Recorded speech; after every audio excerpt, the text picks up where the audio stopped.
Estamos de volta discutindo hoje a PEC 37, que questiona aí se o Ministério Público tem direito ou não de investigar, assim como a polícia, crimes, né, de todas as ordens e de todas as esferas. Agora, eu tô querendo colocar mais lenha aí nessa fogueira.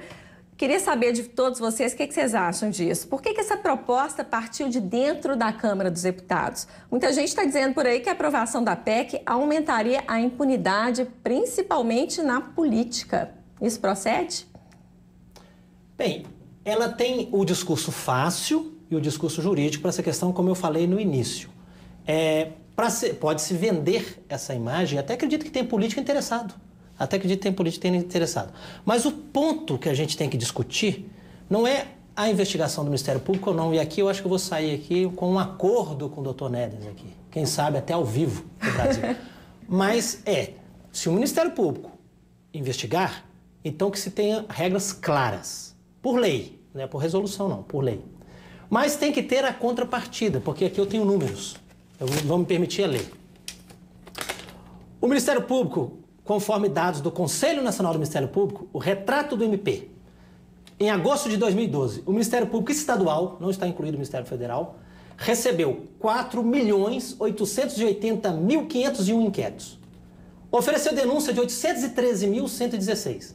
Arquivou 611.477.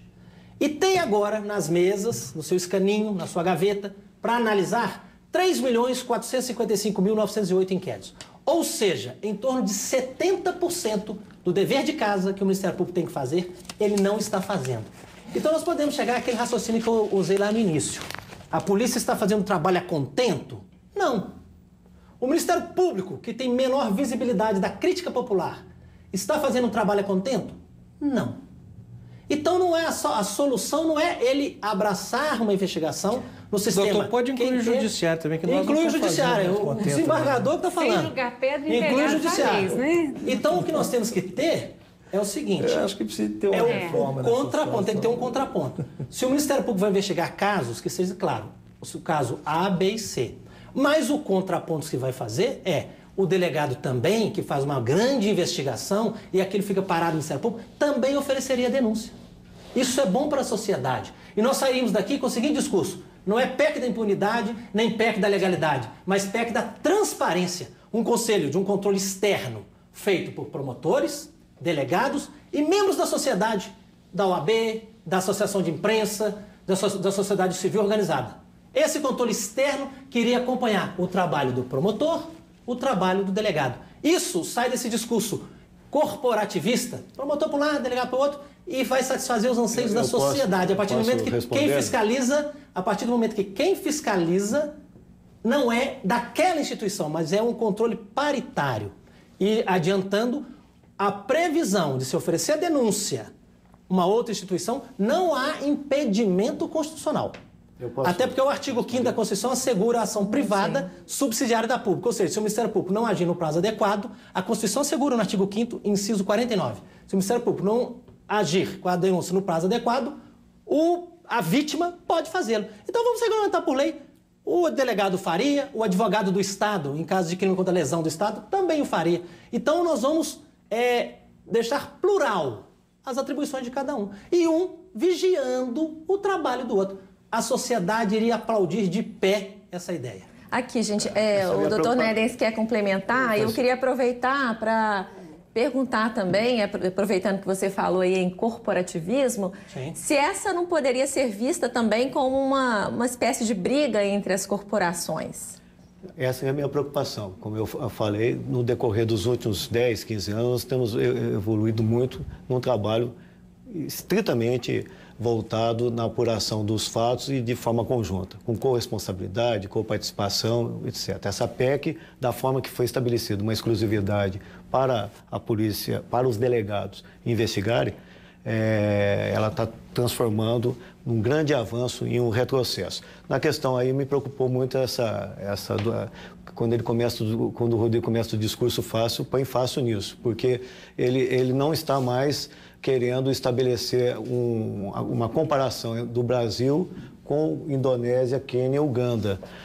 que é a aprovação da PEC 37. Ele está querendo já colocar isso para que o Brasil seja exclusivo nesse absurdo que é de um trabalho ou com exclusividade ou a participação da polícia no ajuizamento da ação penal.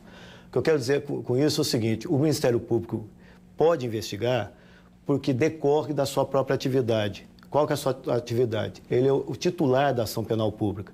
A investigação criminal, que é desenvolvida no inquérito policial, e aí sim há exclusividade dos delegados, no sentido de apurar os fatos, de indicar a autoria, mas quem vai fazer o juízo de valor é o promotor de justiça, é o procurador da República.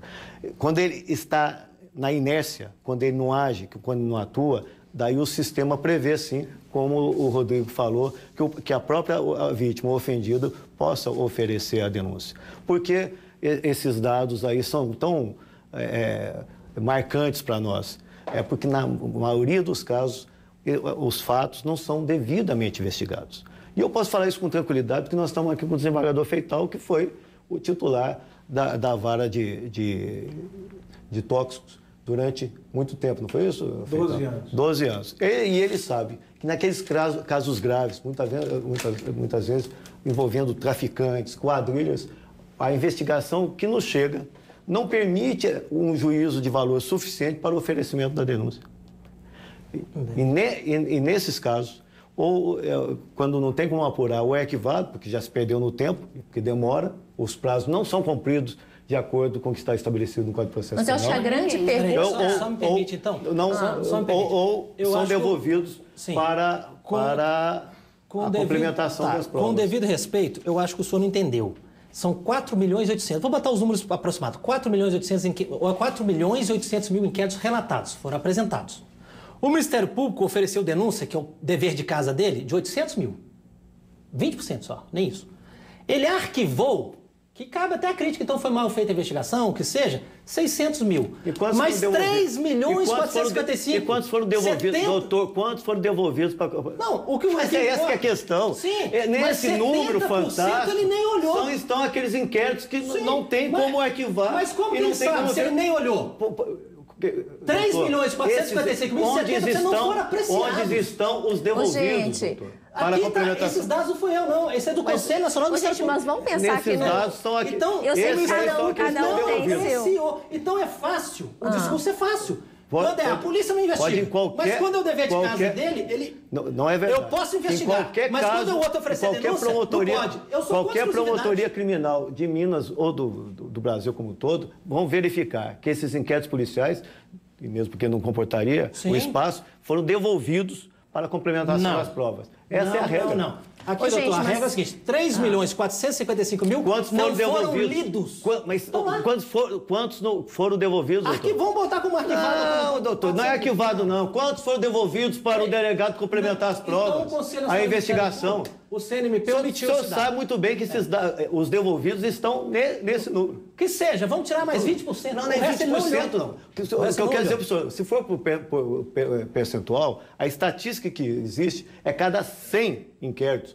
Nem 8% é investigado. Mas por quê? Porque o delegado é obrigado a instaurar inquérito de tudo. Nem 8% é investigado. O Ministério Público com relação a instaurar tudo, que também, infelizmente, não corresponde à realidade, das ocorrências policiais, eu desafio se chega a 1% daquelas que são investigadas nas delegacias. Justamente o que eu queria colocar aqui é o seguinte, justamente porque existem tantos pontos de vista diferentes, né? Cada um aí tem sua razão. Eu queria saber sobre esse grupo de trabalho que foi instituído agora pelo presidente da Câmara com representantes de diferentes setores. Nesse caso, a discussão ficaria mais justa? Bem, quem poderia melhor responder a essa pergunta seria realmente o Dr. Nedens, que participa, né, integra essa comissão. Mas só um ponto importante que vejo nesse momento da discussão, onde o Dr. Nedens nem coloca que a destinação, e é verdade, da investigação é para a Justiça, para que abra vista ao Ministério Público se era ou não o titular, na verdade, se tem ou não condições de prosseguir com aquela demanda. O delegado de polícia, por sua vez, ele tem um poder discricionário muito forte e importante, no sentido de que, no momento da investigação, o único indivíduo que poderá indiciar aquele suspeito naquela investigação é o delegado de polícia, exercendo um juízo discricionário daquela apuração feita. Ô, gente, a gente vai ser obrigada, infelizmente, a encerrar essa discussão.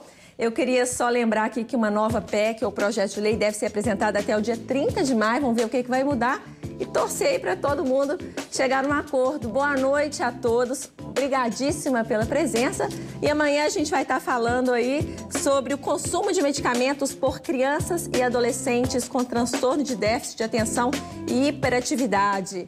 Até amanhã, continue com a gente.